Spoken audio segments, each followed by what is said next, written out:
Alors j'ai lu l'ouvrage de Pierre Daco, que je lisais dans les années 60, Triomphe de la psychanalyse. Il y avait un premier volume qui s'appelait, je sais pas quoi. Bref.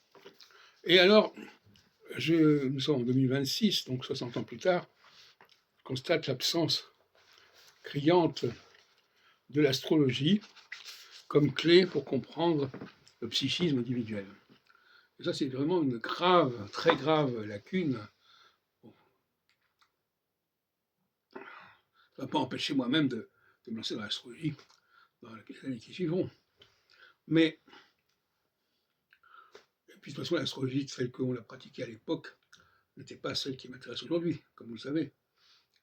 Enfin, d'une manière générale, l'idée qu'il puisse y avoir des données cosmiques, transcendantales, qu'on voudra, dans le psychisme individuel, et surtout l'idée de cyclicité.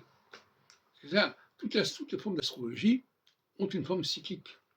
Ou bien ils ont une forme cyclique, ou bien ils ont une forme caractérologique qui fait que quand on appartient à un groupe, on appartient à un autre groupe. Et que par conséquent, on passe d'un groupe à l'autre. Il y a une forme de cyclicité aussi, on l'admettra.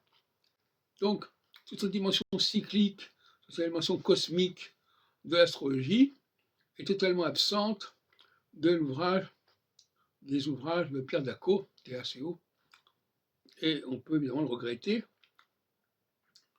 Je ne sais pas si aujourd'hui il s'en occuperait davantage. Je pense que demain, en tout cas, quand mes travaux seront connus, ça sera incontournable.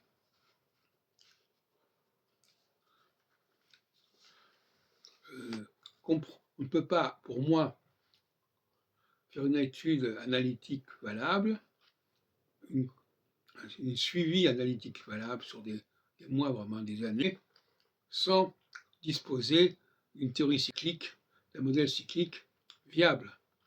Ça paraît absolument incontournable.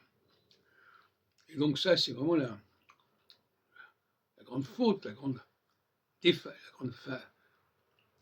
défaillance de la psychanalyse que de ne pas avoir compris cette question-là.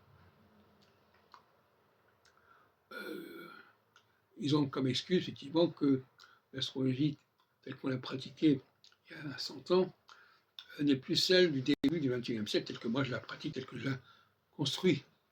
Mais néanmoins, comme je l'ai dit, il y a quand même des constantes. Quels que soient les astrologues, il y a des constantes. Ils ne vont pas confondre les groupes A et groupe B, ils ne vont pas confondre la période A et la période B. Mais ils vont le faire de manière extrêmement empirique et discutable. Mais malgré tout, ça existe déjà. Donc c'est une astrologie, celle de la tradition, qui a perdu ses fondements véritablement. Le fondement, c'est le saturnocentrisme. Une astrologie qui n'est pas centrée sur le cycle de Saturne, elle n'est pas valable.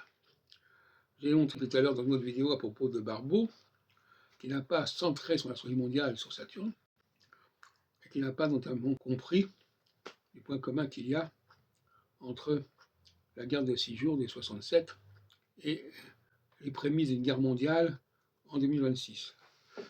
Alors que Saturne revient en bélier, a fait 2 tours du zodiaque pour revenir au même endroit qu'en 67.